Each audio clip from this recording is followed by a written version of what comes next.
Негизи чындыгында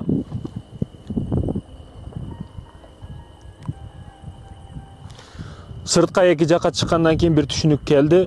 Биз азыркы урпактар, Россияда иштеп жаткандар, ушу сыртка чыгып иштеп жаткандар, биз иштешибиз керек экен. Туура, биз иштейли, бирок бизден кийингилер иштебеш керек экен да.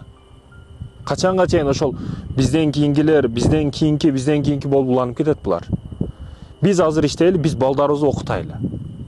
Тойго, ысырапка, анан дагы башка бирдекелерге кылбашыбыз керек акчаларыбызды. Иштеп тапкан акчабызды балдарыбызды окутайлы, чтобы балдарыбыз кийин дагы балдарыбыз Россияга барып калбасын, иштеп калбасын. Качанга чейин орустардын үйүн тазалап, күчүгүн жетелеп жүрөбүз. Бул нерсе токтош керек да, бир урпакта токтош керек. Биз барайлы макул, биз итте иштейли, бирок бизден кийинкилер сонун лидер адамдар болсун, окусун, аракет кылсын. Бизге окшоп калбасын.